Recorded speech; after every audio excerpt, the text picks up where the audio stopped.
BSF সদস্য গুলি করে হত্যা করেছিল সে নাকি খুন করার উদ্দেশ্যে ফেলানীকে গুলি করে নাই এবং বলেছে যে ফেলানীকে হত্যা করা হয়েছে সরল বিশ্বাসে, অপরাধ করার প্রবণতা থেকে ফেলানীকে হত্যা করা হয় নাই। এটা হলো ভারতের আদালতের রায়, তারা ফেলানীকে এভাবে জাস্টিফাই করেছে। এইভাবে গত 16 বছরে 1120 জন বাংলাদেশের নাগরিককে সীমান্তে ভারত হত্যা করেছে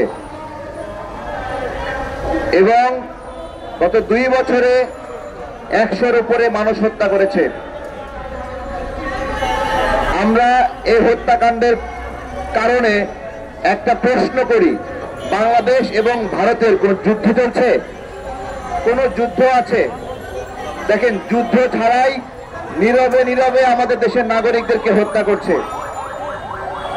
এই হত্যার প্রেক্ষিতে আমরা ভারতকে বন্ধু রাষ্ট্র বলতে পারি নাকি শত্রু রাষ্ট্র বলতে পারি? বন্ধু রাষ্ট্র না শত্রু রাষ্ট্র বলা যায়নি, বলা যায়, তাই না?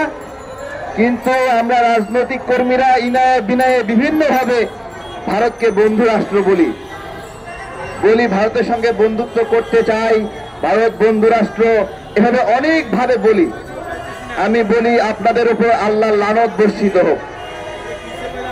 আপনারা নিজের দেশের নাগরিককে হত্যা করে আপনারা চোখে দেখেন না, লানত বর্ষিত হোক আপনাদের। আজকে ক্ষমতার ক্ষেত্রে যদি জিজ্ঞাসা করেন যে কোন দলকে আমরা ক্ষমতায় আনবো, আমি বলি যেই দলকে ভারত ক্ষমতায় আসতে দিতে চায় না আমরা সেই দলকে ক্ষমতায় আনতে চাই। যেই দলকে ভারত শত্রু মনে করে আমি তাকে ক্ষমতায় আনতে চাই। যে ভারতের পিঠে চাবুক মারতে জানে তাকে আমি ক্ষমতায় আনতে চাই।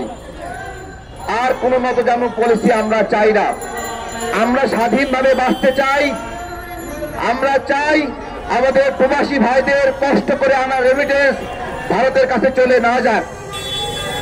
আমরা চাই আমাদের গার্মেন্টসের ভাইরা কষ্ট করে যে রেমিটেন্স আয় করে সেই কষ্টের রেমিটেন্স ভারতে চলে না যাক।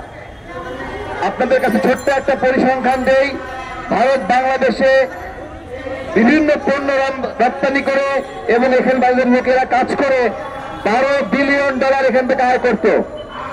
আমরা যখন ভারতের পণ্য বর্জন সহ ভারতের আগ্রাসন বিরোধী লড়াই শুরু করলাম, এটা নেমে আসলো $10 বিলিয়ন।